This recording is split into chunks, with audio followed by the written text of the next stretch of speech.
Today, we're going to go on a journey 10 quintillion years into the future. A time where our universe will look and act completely different. Stars will have died out, black holes will form, Earth will be a distant memory. But what else will happen? Will humanity be able to survive this long? Before we get started, let's clear up how many years we're going into the future. What is 10 quintillion years anyway? Well, it's a 1 followed by 19 zeros. Yeah, it's pretty big. 10 billion billions. We can't even squeeze all those zeros onto your screen.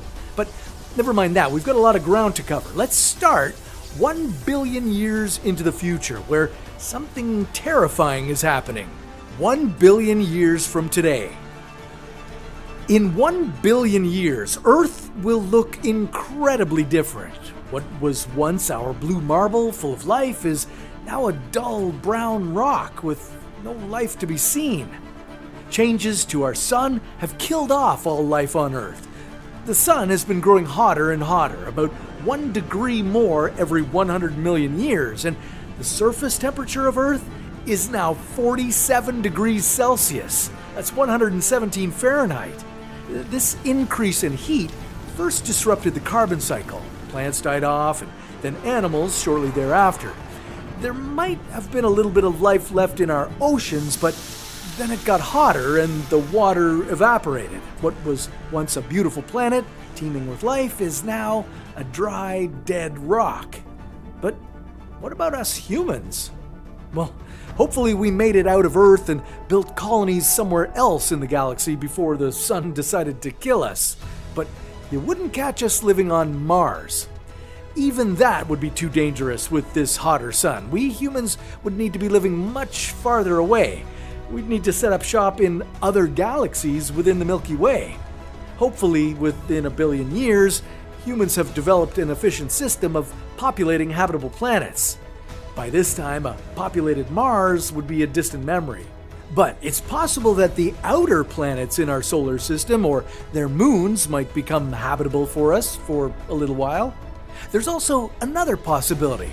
There may be a subset of humans who live on in the form of pure artificial intelligence. People who have uploaded their consciousness into machines and live virtually forever. But the machines that host them, well, they'd need to be powered by something, somewhere, so physical humans would still be around to set up these colonies that will keep our virtual humans going. But this is just the start of where our future is headed. Let's hop back in your time machine and go forward another few billion years. 10 billion years. Time for your next stop. 10 billion years into the future. As you're flying in your time machine, you notice that the solar system looks very, very different. The sun is now smaller. It's about the size of Earth. It's also white and much dimmer than before. Well, over the last 9 billion years, the sun burned all the hydrogen in its core. As its shell started burning, it became a red giant. Finally, with all of its fuel burned up and with it reaching an older stage in its life as a star, it became a white dwarf. That's what you're seeing now. During its red giant phase, the enormous energy given off by the sun caused its outer layers to expand, engulfing Mercury and probably Venus too. It looks like the Earth has been vaporized and is stripped down to its iron core. At this point, the sun will cool off for billions of years before it reaches its next stage, a black dwarf. More on that in a minute. As the sun was getting older and dying out, another big event was also happening. 2 massive galaxies merged with each other, creating an entirely new galaxy. You've got the Milky Way galaxy, which is the one we live in, and then our neighboring galaxy, Andromeda. Both galaxies are part of a shared space neighborhood containing 50 galaxies. These are called the local group. And due to gravitational forces, some were moving closer together. The Andromeda galaxy moved toward the Milky Way at 400 million kilometers per hour. If you stood in the middle as they merged, you'd probably feel like you were in the middle of a giant snow globe that had been shaken violently. Except instead of fluffy snow being thrown around, it's rocks, planets, and entire stars. This went on for millions of years. When these two galaxies were finally merged, they created what's known as the Milkomeda galaxy. Would stars have collided during this merger? Well, you might think so, but probably not, because of the vast distances between them. They're really far apart. We're talking hundreds of billions of kilometers. But what would happen to our solar system in this merger? Well, scientists have calculated that there's a 50% chance our solar system would be pushed far away from the galactic core, 3 times further away from where we are today. And there's a 12% chance our solar system would be completely ejected from this new galaxy. But by that point, we humans would no longer be living in our solar system. If we were still around, we'd have populated planets in a galaxy far, far away, and we'd definitely choose one that wasn't about to go through a merger. So say goodbye to the Milky Way galaxy and say hello to Milkomeda. All right, now it's time to check in and see what else is happening in our universe. 22 billion years. In 22 billion years, things start to get a little complicated. Something is going to happen that's known as the Big Rip. According to one theory, we're heading to a point in about 20 billion years where the universe is going to tear itself apart. This will be due to dark energy. Yeah, dark energy. Now, that's something physicists don't even completely understand, but they do know one thing. It's causing the universe to expand faster and faster. Keep this dark energy in mind, as we'll come back to it later. Now, if the Big Rip happens, galaxies that exist today in clusters will begin to stretch apart, and then all the objects within these galaxies will move away from each other. Star systems, planets, everything will accelerate away from one another, right down to their atoms, which would rip apart and dissolve, leading to the end of the universe. Scientists have found some evidence that we could be heading toward this demise, but it's not 100% certain. Good, I was getting a little nervous there. Okay, so for now, let's assume that our universe doesn't rip apart 20 billion years from now. What happens next? 100 trillion years from today. Even though the Big Rip may not happen, that doesn't mean our universe will be safe. Over these 100 trillion years, stars all across the universe will be dying out. Let's go back for a second to the Big Bang, when the universe began to form. 150 million years after that, stars were created. Now, since the formation of that first star to where you are now, new stars have been and still are forming all the time. The best way to see this is if you peer into these clouds of interstellar hydrogen gas that are everywhere in space.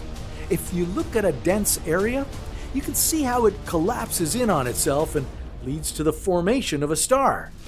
Over the 100 trillion years, you'll notice that stars are forming in all different sizes. The basic rule is the smaller the star, the longer it lives. Look at this star, which is just 8% the mass of our sun. It's just a little too small to get hydrogen fusion going, so it's a failed star, also known as a brown dwarf.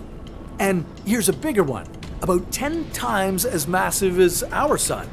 It burns hotter, and it's blasting through its fuel very quickly, so in about 20 million years, it'll die out.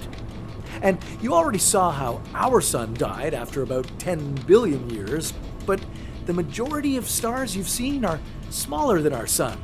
These are red dwarfs. They're about 8% to 50% the mass of our sun. They're a lot dimmer, but they also live longer, about 80 to 100 billion years. So during this time, you'll start to see a lot of these red dwarfs starting to die out. Then we've got the brown dwarfs. These are so dim that they're hard for you to see. They die in a mellow kind of way, getting cooler and cooler.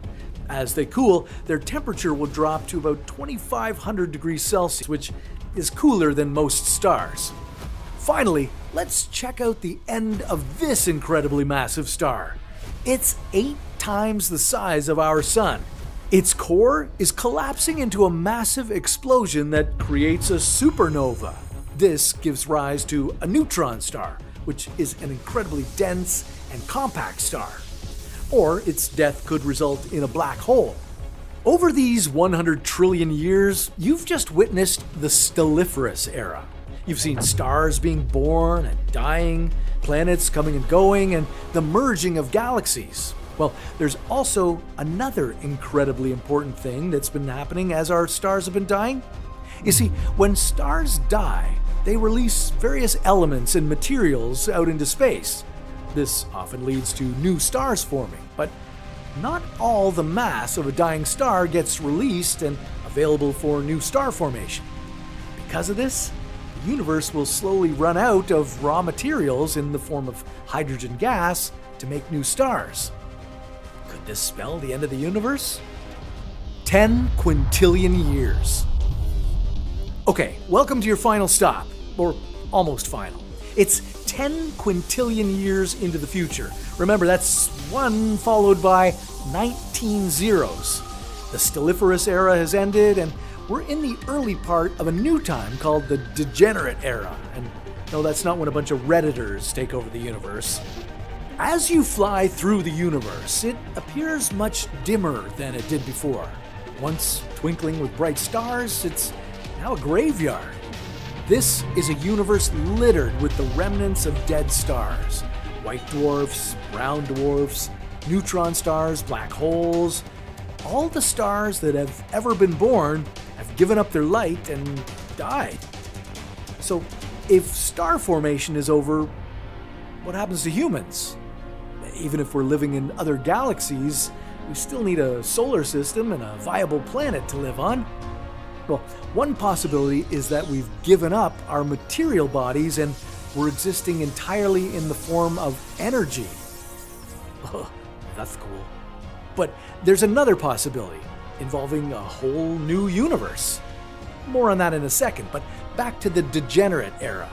Keep your eyes open for rare collisions between remnants stirring things up in the universe. Like if 2 brown dwarfs collide, it might give birth to a new star that lives for trillions of years. Or if 2 white dwarfs collide, you could see a supernova explosion. But overall, the universe is becoming cooler and darker. Matter and its tiniest building blocks continue to decay. Alright, that's our 10 quintillion years. Pretty crazy, but what happens after that? What happens at the end of the universe? 10 decillion years.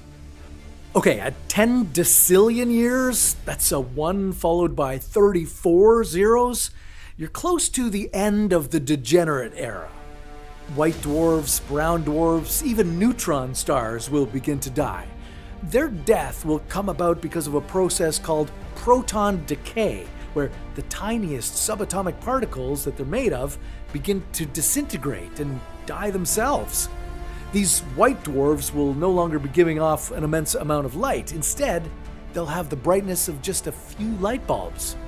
The time it takes for this decay to be completed is incredibly long, but hey, on this journey, we've got all the time in the world. Or maybe I should say in the universe. It's sad to see these little protons die out. Well, you couldn't really see them dying because they're so tiny, but still. If the fundamental building blocks of molecules ultimately decay, it would appear that the fate of the universe is sealed. With protons disintegrating, on your last stop, you'll confront an old, unstoppable enemy. 10 duodecillion years. You're at 10 duodecillion years in the future. That's a 1 followed by 40 zeros. A lot of zeros, right? You've climbed another rung in the desolate universe. Things just keep getting bleaker and bleaker. No planets, no stars, no dwarfs. No wonder it's so dark. You can barely see anything other than a very, very weak shine. These are the black holes. It's no surprise that some scientists have labeled this time the beginning of the black hole era. Black holes are these massive structures in the universe that suck up anything that gets close to them. Not even light can escape a black hole. They're like some kind of planetary zombie, scarfing up the remnants of dead stars and getting more and more dense and massive. You thought Thanos was bad. Did I mention that nothing escapes a black hole? Yeah, well, nothing can escape a black hole. Well, there is one thing that can escape. It's been proposed that black holes might leak tiny bits of radiation. This is known as Hawking radiation. Here's how it works. Twin particles are appearing in space all the time, immediately annihilating each other. But when they appear at the mouth of a black hole, sometimes one falls into the black hole while the other escapes. Over trillions of years, this particle leakage would reduce the mass of the black hole, causing it to die. So if you did multiple stops in the time machine, you could watch these black holes eventually die out over massively long periods of time. All right, looks like there's still some time left in the video, so let's check out what happens next. Google years and beyond.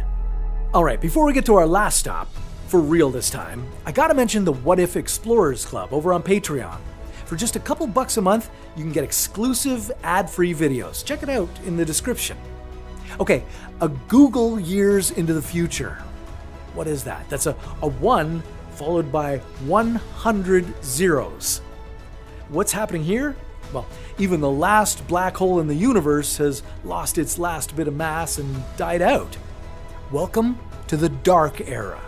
It's cold, dark, and very quiet. What can you see in our universe at this point? Well, only a few subatomic particles and dark energy. The universe has expanded so much that the few subatomic particles left are super spread out, incredibly far away from each other. At one point, there were stars, and then remnants of stars, then black holes. But now, you have to zip around in the time machine all over the area of our current universe to catch sight of a single subatomic particle. What a sad and lonely place. And remember the dark energy, the stuff that almost destroyed the universe during the Big Rip? Well, it will keep the universe expanding out further and further. And as the universe keeps expanding, it keeps cooling. Scientists have labeled this stage the Big Freeze. All energy will be evenly distributed in the universe, and the temperature will be just north of absolute zero. Yeah, very, very cold, but not as cold as winter in Canada. This theory of the universe has a cool, dark end, but there's another theory, though, called the Big Crunch. Instead of infinite expansion, the universe reaches a point where it switches into reverse and begins contracting. It would be like playing your life back to you in reverse when you got really old. You return to a baby, then to an embryo, then to a single cell. If that does play out, well, maybe then the whole cycle of the Big Bang starts up again a second time. Or maybe this has happened before and we're in the middle of one of the many cycles of expansion and contraction. Unfortunately, scientists think that's less likely. It appears more likely that the universe is in the grip of dark energy, which will lead to the Big Freeze at the end. What does this mean for the human race? Well, even putting aside the Big Freeze, things appear pretty bleak for life in the universe once we hit the degenerate era. Those damn Redditors. After all, we need bright, luminous stars to create habitable zones to live on planets. So, how do we make that a reality? Well, one intriguing possibility is the ability for us to build our own universe, maybe in a lab. Keep in mind, we're only 200 years past the Industrial Revolution. Centuries from now, humans will know a whole lot more about how to manipulate our environment. Using our smarts will take control of the future. In fact, as humans progress from a Type 1 to a Type 7 civilization, the possibilities are mind-boggling. But that sounds like a story for another What If.